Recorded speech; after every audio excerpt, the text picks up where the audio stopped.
नमस्कार दोस्तों, स्वागत है आप सभी लोगों का एक बार फिर से। दोस्तों, आज की जो कहानी है राजभोज और गंगू तेली की कहानी है। दोस्तों, यह कहानी बड़ा ही शिक्षाप्रद है। मुझे पूरा विश्वास है कि आपको यह कहानी बहुत ही पसंद आएगी। दोस्तों, यह कहानी कर्मों के फल पर आधारित है। तो चलिए दोस्तों, कहानी को शुरू करते हैं। लेकिन उससे पहले दोस्तों, अगर आपने अभी तक वीडियो को लाइक नहीं किया तो वीडियो को लाइक कर दीजिए, चैनल को सब्सक्राइब कर लीजिए और सच्चे दिल से कमेंट बॉक्स में लिखे हर हर महादेव, ओम नमः शिवाय। दोस्तों, राजा भोज एक न्यायप्रिय राजा थे। वह अपनी प्रजा को पुत्र जैसे स्नेह करते थे। उनके दरबार में अनेक विद्वान लोग रहते थे। राजा भोज चापलूस और चाटुकार लोगों से जो है हमेशा दूर रहते थे। राजा भोज को उनकी प्रजा जो है देवता के समान पूजती थी और उनका जय जयकार जो है करती थी। राजा भोज अपनी प्रजा के दुख तकलीफ का पता जो है लगाने के लिए रात्रि में भेष बदलकर उनके घर के आसपास घूमते थे, जिससे वे अपनी प्रजा के दुख सुख का सही से पता लगा लेते थे। एक दिन रात्रि के समय राजा भोज जो है एक गरीब किसान की झोपड़ी के पास से गुजर रहे थे। तभी उनकी नजर एक गरीब किसान और उसकी पत्नी पर पड़ी। किसान झोपड़ी में एक छोटा सा दीपक जला रहा था। वह किसान अपनी पत्नी से कह रहा था कि अब मैं बहुत बूढ़ा और कमजोर हो गया हूँ। मेरे शरीर में अब इतना शक्ति नहीं है कि मैं खेतों में जा करके खेती भी कर सकूं, और मेरा कोई पुत्र भी नहीं है जो मुझे कमा करके खिला सके। अब तो मेरे पास केवल एक ही रास्ता है कि मैं राजा भोज के दरबार में जाऊं। गरीब किसान की पत्नी ने कहा, ठीक है स्वामी, कहते हैं कि राजा भोज बड़े ही दयालु है, वह हमारी मदद जरूर करेंगे। दूसरे दिन सुबह होती वह किसान जो है भोज के दरबार में पहुंच गया। राजा का अभिवादन करते हुए किसान ने कहने लगा, महाराज, मैं 80 साल का बूढ़ा हूँ और कमजोर व्यक्ति हूँ। ऐसी दशा में मैं खुद कमा नहीं सकता। कहते कि बुढ़ापे का सहारा पुत्र होता है, पर मेरा दुर्भाग्य है कि मेरा कोई पुत्र नहीं है, कोई संतान नहीं है। अब ऐसी स्थिति में राजन, मुझे 2 वक्त की रोटी भी मिलना मुश्किल है। राजा भोज ने उस किसान की गरीबी का पता रात्रि में लगा लिया था, इसलिए राजा भोज ने 100 सोने और चांदी के सिक्के जो है उस किसान को दे दिए। किसान के पास अब इतना धन आ चुका था कि वह सुख पूर्वक जो है अपना जीवन व्यतीत कर सकता था। किसान खुशी खुशी अपना घर पहुंचा और वह रुपए जो है एक लकड़ी के संदूक में रख दिया। किंतु रात्रि के एक विचित्र घटना घटी। सुबह जब वह संदूक खोला तो सारे रुपए जो है गायब थे। किसान सोच में पड़ गया कि उसके घर के दरवाजे सुबह तक बंद थे, कोई भी व्यक्ति घर पर आया भी नहीं था, तो रुपए कहाँ चले गए। वह किसान व्याकुल होकर के सुबह दूसरी बार राजा भोज के दरबार में पहुंच गया और रात का सारा हाल बताया। राजा ने उसे दूसरी बार भी 100 सोने चांदी के जो है सिक्के दिए। किसान बहुत खुश हुआ। अब वह किसान रुपए से जो है अपना नया मकान बनवा सकता था, किंतु होने को कुछ और ही मंजूर था। किसान रात्रि को गहरी नींद में सोया था। उसने स्वप्न में देखा कि राजा भोज जो है उससे कह रहा है कि किसान देवता, राज पर बहुत बड़ा संकट आ गया है, इसलिए मैं वह रुपए जो है तुमसे लेने के लिए आया हूँ जो मैंने सुबह तुम्हें दिए थे। किसान ने खुशी खुशी वह रुपए जो है राजा को लौटा दिया। जब सुबह हुई तो किसान ने देखा आज भी संदूक से वह रुपए गायब थे। किसान के कुछ समझ में नहीं आ रहा था कि स्वप्न में लौटाए गए रुपए जो है सचमुच कैसे गायब हो गए हैं। वह गरीब किसान राजा भोज के दरबार में पहुंचा और रात्रि का सारा वृतांत जो है राजा के समक्ष कह दिया। राजा घोर आश्चर्य में पड़ गया, वह चकित हो गया। राजा ने कोषाध्यक्ष को जो है आदेश दिया कि 100 सोने और चांदी के सिक्के जो है किसान को पुनः दिया जाए। राजा की आज्ञा का पालन हुआ। किसान खुशी खुशी घर पहुंचा। लेकिन राजा भोज ने जो है निश्चय कर लिया था कि वह आज रात्रि खुद किसान की कुटिया के पास जो है पहुंच करके सब कुछ अपने आंखों से जो है देखेगा। रात्रि में राजा जब किसान की कुटिया के पास में पहुंचा तो रात्रि के तीसरे पहर की घटना देख करके राजा जो है हैरान था। राजा ने देखा कि बिल्कुल ही उसी की शक्ल सूरत वाला व्यक्ति किसान की कुटिया में पहुंचकर वह रुपए वापस मांग रहा है। राजा भोज ने जब यह देखा तो राजा से रहा नहीं गया। राजा अपने उस हम शक्ल व्यक्ति के पास में पहुंच करके कहने लगे, महाशय, आप कौन है जो इस गरीब किसान को दुखी कर रहे हैं? आप राजा नहीं है, राजा तो मैं हूँ।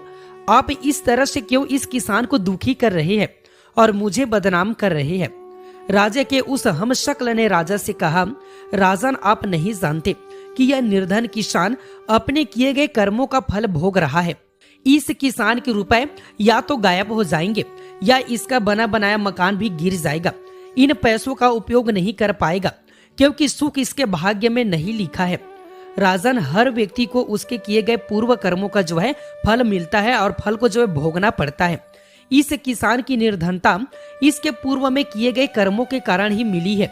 राजा भोज ने कहा, इसमें कोई संशय नहीं है महाराज, लेकिन मैं आपसे विनती करता हूँ कि इसे कोई न दे। इसकी करनी का दंड मैं भुगतने के लिए तैयार हूँ। राजा ने बहुत विनय किया। तब राजा का वह हमशक्ल कहने लगा, राजन, होने का दंड तो सबको मिलता है। मनुष्य कर्मों और भाग्य का जो गुलाम है।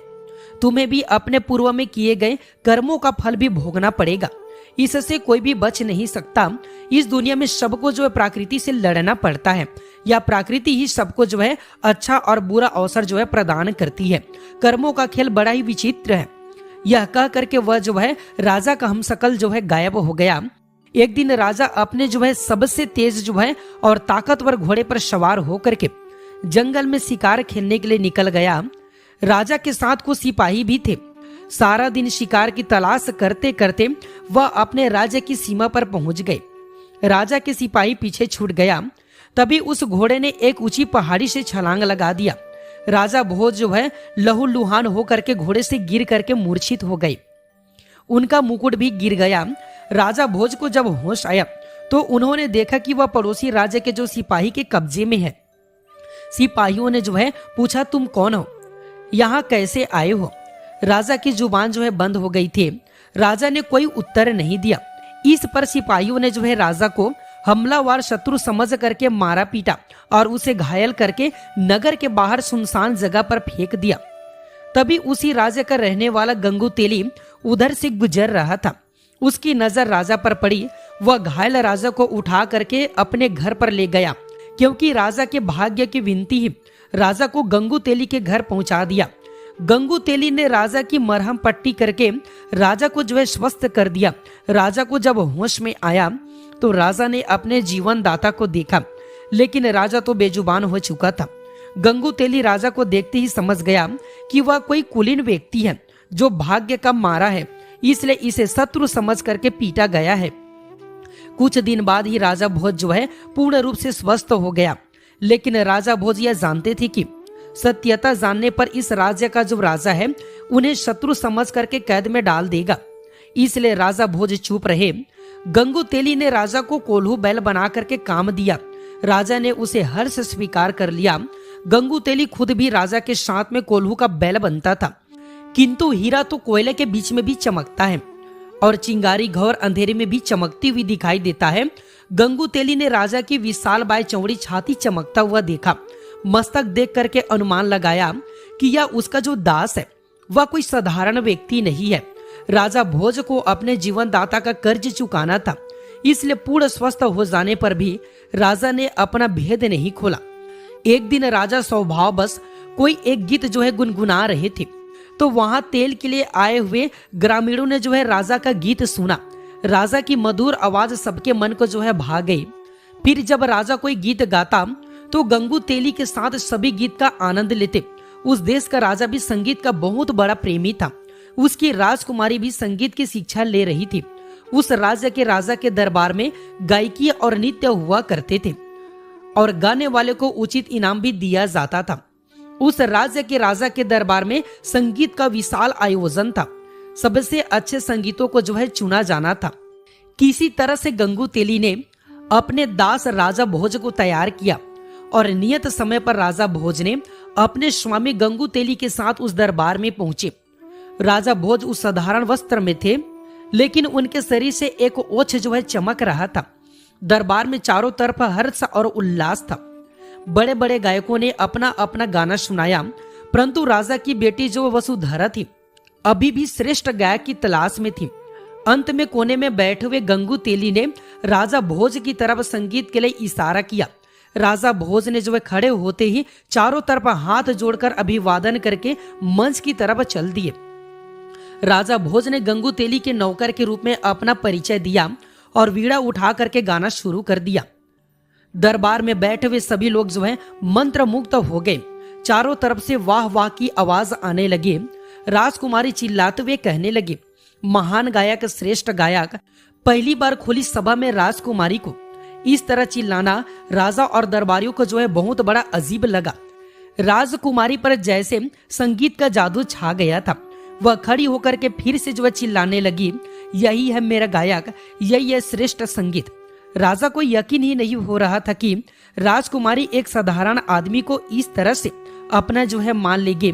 उस सभा में अपना मान लेने और विजय व्यक्ति का मतलब था कि राजकुमारी का जीवन साथी। राजा ने राजकुमारी से कहा, बिना वंश जाने इस तरह तुम्हारा कहना उचित नहीं है, क्योंकि तुम कोई साधारण कन्या नहीं हो, इस राजा की राजकुमारी हो। राजकुमारी ने कहा, पिताजी यह कोई साधारण व्यक्ति नहीं है, यह कोलिंस वंश का गुणराज राजकुमार है। आप परीक्षा करके देख ले। राजकुमारी वसुधरा ने पूरे विश्वास के साथ उत्तर दिया, क्योंकि राजकुमारी का मन कहता था कि यह कोई साधारण व्यक्ति नहीं है। राजा सिद्धराज के दरबार में ज्ञानियों की कोई कमी नहीं थी। वहां 4 विद्वान थे, धर्मदेव, कर्मदेव, तपदेव और पुण्यदेव बैठे हुए थे।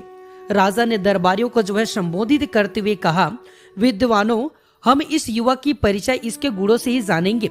हमारे 4 विद्वान हैं, उस श्रेष्ठ गायक का चुनाव करेंगे जिसे वसुधरा पसंद कर सकेगी।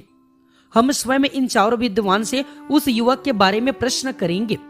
सबसे पहले सिद्धराज ने विद्वान धर्मदेव से प्रश्न किया, धर्मदेव, इस आवर्त में सबसे अधिक धार्मिक युवक राजकुमार कौन है? धर्मदेव ने कहा, महाराज, आप स्वयं बुद्धि के भंडार हैं, परंतु जहां तक मुझे देश प्रदेश का ज्ञान है कि धारा नगरी के राजकुमार राजा भोज है। वह बड़े बड़े धार्मिक कार्य किए हैं, सारी प्रजा उन्हें देवता की तरह पूजती है।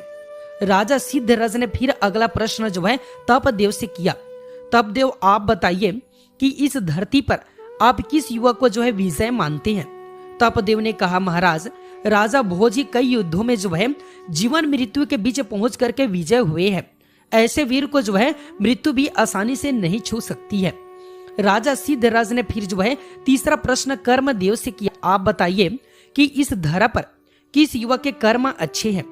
कर्मदेव ने कहा, महाराज, जहां तक मुझे ज्ञान है कि राजा भोज के कर्म बहुत ही अच्छे हैं। फिर राजा सिद्धराज ने अंतिम प्रश्न पूर्णदेव से किया, पूर्णदेव, आप बताइए ऐसा कौन सा पुण्य आत्मा युवक है जो हमारी सभा में आकर के हमारे सामने हमारी राजकुमारी का पानी ग्रहण कर सके? महाराज, ऐसी पुण्य आत्मा तो इस धरती पर राजा भोज ही है। उनके पुण्य की कहानियां अनेक है, वह सबसे महान है। पुण्यदेव ने स्पष्ट किया। अब सारे दरबार में सन्नाटा था कि अब इस युवक का क्या होगा, पर वह युवक बिल्कुल ही शांत और गंभीर खड़ा था। राजा ने उस युवक से पूछा, तुम अच्छे कलाकार अवश्य ही हो, परंतु हमारे सभा सदस्य कर निर्णय सुन लिया होगा। हमारी बेटी ने न जाने कैसे अचानक दरबार में यह अभद्रता क्यों कर डाली। हमारी बेटी केवल राजकुमार भोज के लिए ही अनुकूल है। हमारे विद्वानों के अनुसार राजा भोज में 4 गुण धर्म, कर्म, तप और पुण्य मौजूद है। उस युवक ने कहा, नहीं महाराज, हमारे धृष्टता क्षमा करे। भोज के गुणों से भी बड़ी कोई शक्ति है जो महान व्यक्तियों को भी अपने बश में रखती है। राजा सिद्धराज चिल्लाते हुए बोले, तुम हमारे विद्वानों का अपमान कर रहे हो। क्या धर्म, कर्म, तप और पुण्य से भी बड़ा कोई व्यक्ति है, बड़ा कोई शक्ति है? युवक, तुमको नहीं पता है हमारे विद्वानों का अनादर करने का दंड क्या है? वह युवक बोला, महाराज, दंड तो बुरे कर्मों का मिलता है, सत्य बोलने पर नहीं मिलता है। सत्य बोलने पर तो इनाम मिलता है। युवक की बात सुन करके भरी सभा में ठंग गुंज रहे थे। राजा सिद्धराज ने कहा, कैसा इनाम? युवक ने कहा, महाराज, धर्म, कर्म, तप और पुण्य से भी बड़ा शक्ति है होनी का भाग्य। राजा भोज इन सब गुणों के होने के साथ साथ अभी भी दरबार की ठोकरें खा रहा है, पर होनी बड़ा ही प्रबल है। होनी को कोई नहीं टाल सकता। सिद्धराज ने कहा, तो क्या तुम ही राजकुमार भोज हो? युवक ने कहा, हाँ महाराज, मैं ही राजा भोज हूँ। यह सब होनी का खेल है जो आज मैं आप सभी के बीच में हूँ। भोज ने ब्राह्मण को शिकार की सारे बात कह सुनाई। कहा, महाराज, आपके सैनिकों ने तो मुझे मार करके फेंक दिया था, पर यह तो भला हो मेरे जीवन दाता गंगू तेली का, जिन्होंने मुझे फिर से प्राण दिए, मुझे फिर से प्राण दे करके बचाए, पर मैं इन्हें भी अपना परिचय न दे करके इनकी दास्तां को स्वीकार कर लिया। सारी सभा में हर्ष का माहौल हो गया। पूरी सभा में राजा भोज का जय जयकार होने लगा। इसी के साथ राजकुमारी वसुंधरा ने राजा भोज के गले में जो है जयमाला डाली और विवाह किया। राजा भोज का विवाह पूरे विधि विधान के साथ में हुआ। दोस्तों, इसी समय राजा भोज पर प्रश्न थे। हर व्यक्ति की जुबान पर बस एक ही बात थी, कहाँ राजा भोज और कहाँ गंगू तेली। दोस्तों, आशा करता हूँ हमारे द्वारा बताए गए ज्ञानवर्धक कहानी आपको जरूर पसंद आया होगा। वीडियो पसंद आए तो वीडियो को लाइक कीजिए, चैनल को सब्सक्राइब कर लीजिए और सच्चे दिल से कमेंट बॉक्स में लिखे हर हर महादेव, ओम नमः शिवाय। मिलते हैं दोस्तों अगले वीडियो में एक नए और फ्रेश जानकारी के साथ। वीडियो देखने के लिए आप सभी का बहुत बहुत धन्यवाद।